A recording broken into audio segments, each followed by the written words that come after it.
టిఫిన్స్కి ఈ విధంగా చేసుకోండి. 1 కప్పు పుటానీ పప్పు, 1/2 కప్పు వేరుశనగ విత్తనాలు పల్లీలండి, 1 ఇంచు అల్లం ముక్కండి, కొంచెం కొబ్బరి అండి, ఇట్లా 1 గుప్పెడు పచ్చి కొబ్బరి,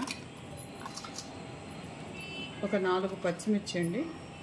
మన మంటను చూసుకొని ఘాటు చూసుకొని వేసుకోవాలి. కొంచెం సాల్ట్ అండి. ఇది మిక్సీ వేసుకోవాలి. పప్పుల చట్నీకి తాలింపండి. పోపు పెడుతున్నాను. చిటికెడు ఆవాలు, కొంచెం చిట్టుపట్లు ఆడాక కొంచెం చిటికెడు జీలకర్ర అండి. ఎందుకంటే కొద్దిగా కాబట్టి చట్నీ నేను కొద్దిగా వేసుకుంటున్నాను.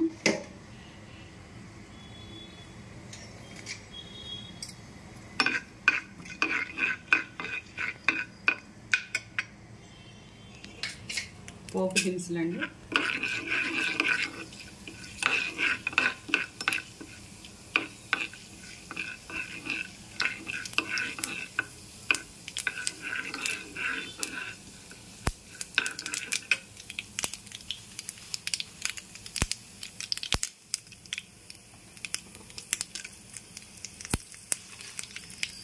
రెండు ఎండుమిర్చి అండి,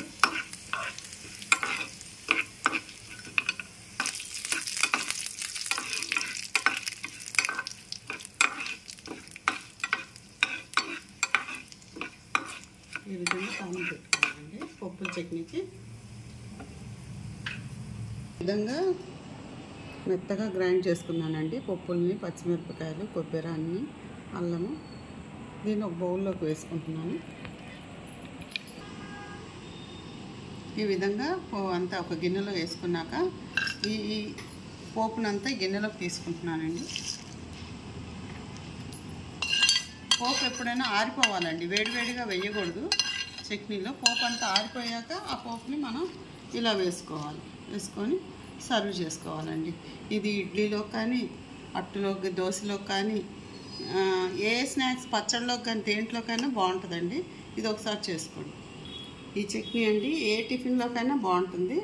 సులువుగా చేసుకోవచ్చు, తొందరగా చేసుకోవచ్చు, రుచికరంగా ఉంటుంది. ఈ విధంగా చేసుకుంటే అందరూ ఇష్టపడతారు, పిల్లలు కూడా ఇష్టపడతారండి ఈ చట్నీకి.